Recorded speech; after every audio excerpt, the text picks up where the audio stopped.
Hello everyone, this is whoever I am today, and I'm playing Creativerse. I thought I'd show you around a little bit. I want to build a blueprint. You can look elsewhere on YouTube for like intro to Creativerse videos, and I just wanted to mess around with blueprints a little. First, I wanted to show the house that I built. When I first logged in, I dug an underground kind of lair, and I made a little crafting room here. I've got a bedroom down the way, and here where I can sack out on the bed whenever I get too tired or when I don't want to wander around at night and deal with creatures. I did not mean to place that there. This is one of my mining areas. This is one of the first places I dug out when I was exploring the game. Let's head back upstairs. Close that door. This is another mining area that just was not very successful, and then it ended because I dug through to a cave system and got really scared by a monster and then sealed it up. This is my other mine. I've been in the process of hollowing it out for a while now.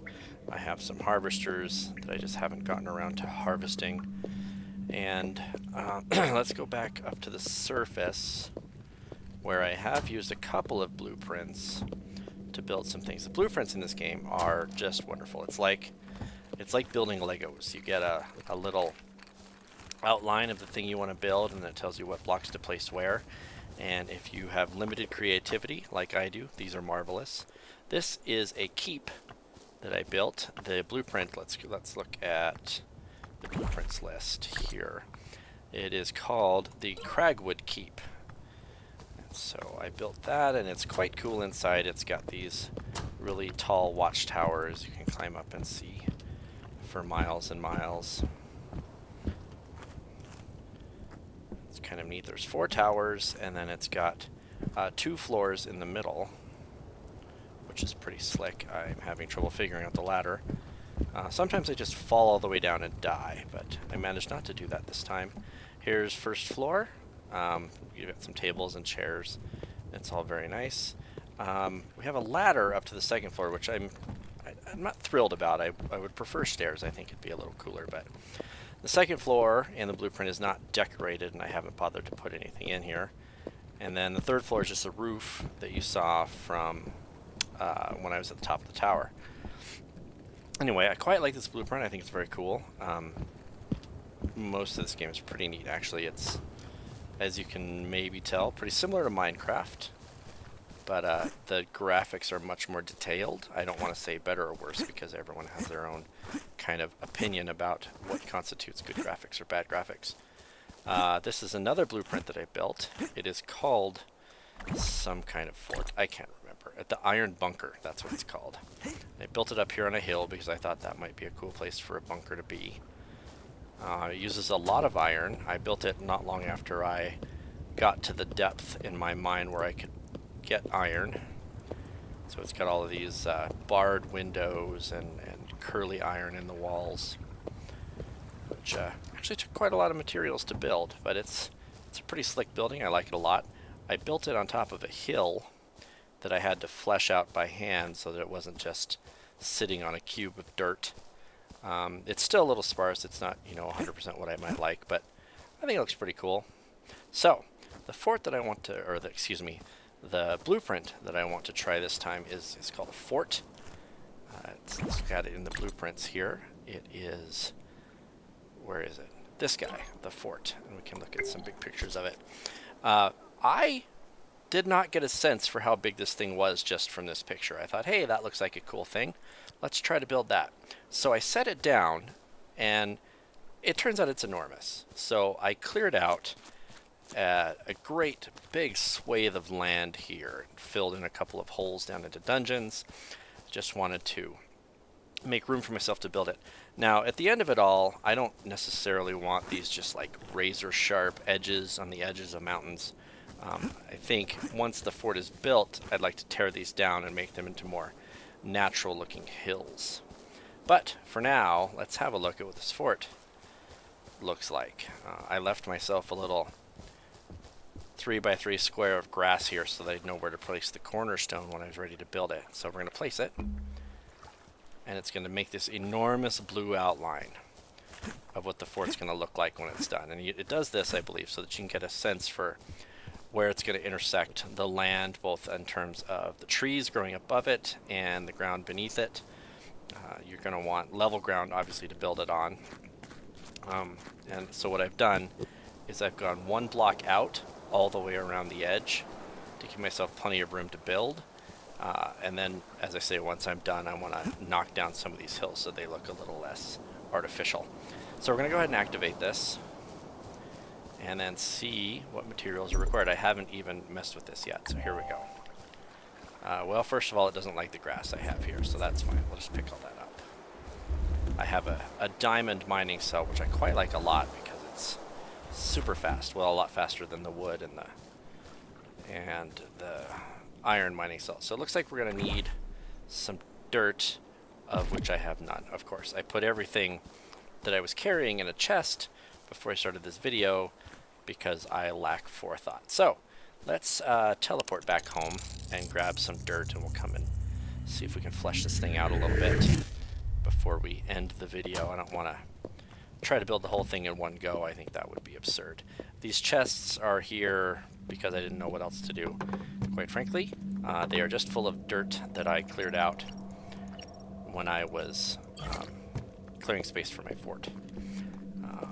This would probably be easier if I set up a teleporter at the site of the fort, and maybe I'll do that off camera later.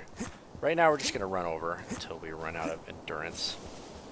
You can see it's got a nice blue beacon that it shoots up to the sky to let you know, hey, there's a blueprint in progress here. So I'm going to select my dirt. I'm going to not be able to sprint anymore because I'm out of endurance or stamina or whatever they call it in this game. Place some dirt.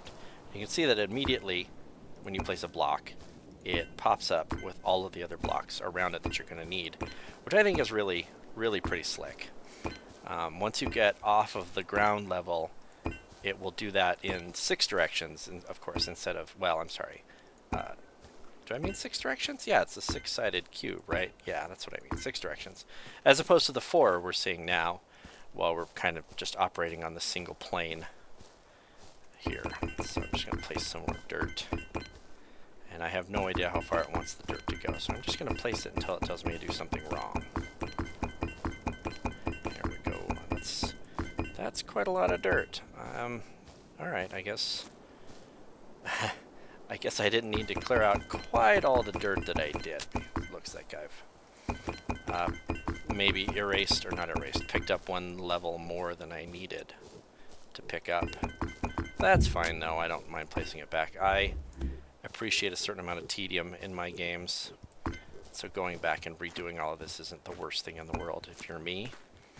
Oh, and you probably noticed back here, it wants a wood block. If you see, you can highlight over the block, and it says down in the bottom center there, place wood floor here, so you know exactly what block it's looking for.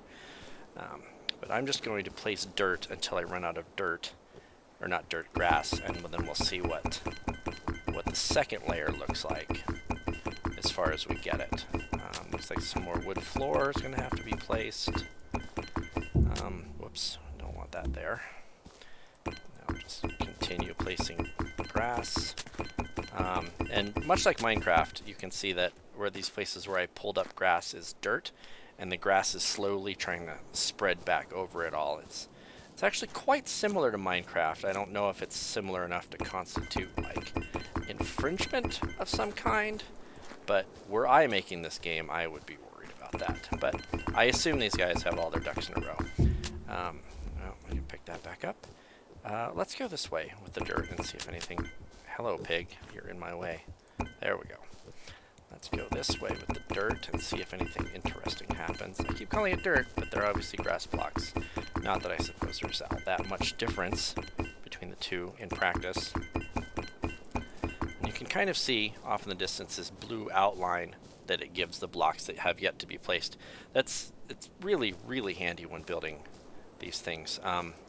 The only time it gets tricky is when you have very complex shapes that need to be built up from individual blocks. One of the blueprints is for a treehouse. Let's have a look at that really quick.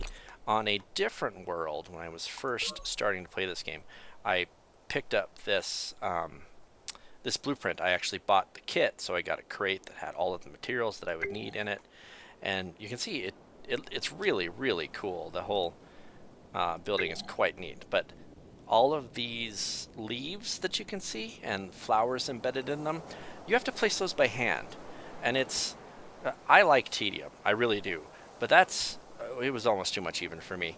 I did eventually kind of give up on it and started this world, but I'm going to take another crack at that one someday, just because I need to be able to say that I've done it. I can't remember why I showed that. Oh, it's those leaves. Placing the leaves was so incredibly complex.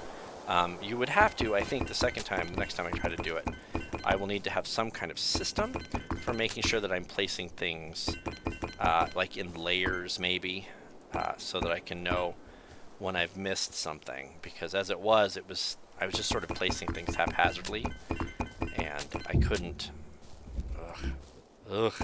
I couldn't ever be sure that I had placed all of the leaves I needed to. And there are thousands, well, maybe that's overstating things. There are hundreds of leaves, at least, that have to be placed. And it would just drive me insane if I got to the point where the thing looked done to me, but my big crate of pieces still had like 10 or a dozen leaves in it or whatever, and I would have no idea where they went. Because even with this blue outline, if the missing leaf was buried somewhere inside one of those trees, I'd just never be able to find it, and I would go slowly mad as a result. Oh, I don't know if you caught that there. I placed a dirt block or grass block here where it really wants this cragwood, and it made a different noise. It made that kind of clunk noise to let you know that you've done something wrong. You may have noticed this kind of success noise that it does when you place a block correctly. Let's move, I don't need the glass, let's move these grass blocks down into the quick bar here. We're almost done with this, and then I think maybe we'll go grab some cragwood and start building out that side of the fort and see what happens. We may as well just grab some more grass blocks as well. Looks like it's going to be quite grass intensive, this model. But hopefully you're starting to get a sense for the kind of Lego nature of it, where you have a set of raw materials, and you just need to place them all in the correct order. And at the end of it all, you have this fantastic model that's part of your world, and you can build around it or do whatever it is you want to do in a very Minecrafty way, but again with more detailed graphics. And I know these buildings, like the keep and the fort there that I built, are much more detailed than anything I was ever able to pull off in Minecraft. I don't have the imagination or will to do anything like that, so it's nice to have someone with talent to lay out. Oh, let's just teleport home, that'll be much faster. To lay out how they should all look, and then I can just build their model and call it a day. This is my teleporter room. I used to have my teleporter up on the surface, and then that struck me as a little bit silly when I could make it so that I could always teleport to a safe place. So I did that. These are all of my death statues. I just decided I'd start keeping a collection of them in here in my teleporter room. I die a lot. I assume eventually I will run out of room for those things. Let's get some more grass blocks. I'm going to take 4 stacks, which is quite a lot. And you'll have to pardon my lack of organization in here. In Minecraft, I'm normally much more organized. I have my chests laid out, and I put light signs on them, and I restrict their contents to, like stones and dirt, that kind of thing. But I have not done that here, so I'm going to have to dig around and see if I even have any cragwood blocks to build with. Lots and lots of stone and stalactites and whatnot from digging down into the lower layers. I've got some monster bits, as you've seen there, some leather and sinew and whatnot. I got a whole bunch of diamonds. I dug down to the diamond layer, lava layer it's called, and I found a bunch of diamonds down there. I'm very lucky. Oh, there's a little bit of cragwood. Not much, but a little bit. Oh, here we go. Yeah, let's call it good there. That's quite a lot. It is 5:38 p.m. in game time. You can see in the top right corner there, it tells you the time, your current biome, and the temperature for some reason. The temperature is only ever useful if you wander into frozen biomes. If you stand around on ice and snow too long, a little meter pops up and will show you that you're slowly freezing to death. I've never let it fill up because I don't like dying, so I just assume that you'll freeze to death and die, and you'll probably get some silly in-game message about it. Let's place some cragwood and see what happens here. There we go. I guess those are... I kind of assumed... Whoops, that doesn't go there. Kind of assumed we'd be building on top of those, but I guess not. Maybe this is just a foundation of bricks or blocks that they want to have. There's nothing there. That's odd. Well, let's just keep placing these and see what happens. On top of all of our fresh dirt. Oh, hello. I just fell. Alright, well, that was a bit less interesting than I was expecting, but that's fine. Let's just keep placing here and see what happens. Oh, you can see, here we go. Here's a second row of cragwood blocks we're going to need to place. I assume those are the walls going to make up the side of the fort. You keep hearing that clicking noise. What that is, I don't know if you've seen the messages. When I try to place a block and I'm too close, I'm trying to place it in pretty much in the spot I'm standing on. Alright, I did that wrong. Here we go. Let's do this. Boop, boop, and final boop. There we go. We'll boop one there. Okay, so we've got the whole beginnings of a palisade. Well, not palisade. That word has a meaning, and I'm using it incorrectly. Let's build out a couple more rows of grass block. Yeah, looks like we're doing this right here. So much grass, my goodness. I really did not need to dig up like a whole layer of stuff that I went to the trouble of pulling up off the ground and then hauling back home and putting in a chest. And now I'm going back home and getting it out of the chest and putting it back on the ground, which I feel a little silly about that. I'm just gonna say it's a little bit ridiculous, but it's fine because again, I am most of the time pretty okay with a bit of tedium in my games. I like to do things that require some precision and can take a long time to do. I can get into zones in games like World of Warcraft where I can farm and farm and farm and farm for just hours at a time. I don't know if you've ever played EVE Online, but I was a huge fan of mining in EVE Online. I would just sit in an asteroid belt and mine and mine and mine for hours. So, this sort of thing isn't so bad, just hauling grass blocks around and placing them where I should not have dug them up in the first place. I just feel a little silly, is all. So I think I'm going to wrap this up for now, because I don't know that watching me place, however many thousands of grass blocks I need to place, I don't know if that's terribly interesting. But you can kind of see the beginnings of it here. I think probably what I'll do is I'll replace all these grass blocks off camera and then maybe gather some materials so that I'm ready to just get building next time. Looks like we're going to need a bunch of wood floor. We're going to need a ton of cragwood blocks. I don't think of anywhere near enough. This fort's going to require just a ridiculous number of these. And there's some wood ladders here we have to place. Like I said, this thing's going to be quite large. The scale of it is beyond what I imagined when I bought the thing. So, anyway, thank you very much for watching. As I say, I'm going to get things in better shape, and we'll come back and we'll do some more building of our fort later. Have a wonderful day.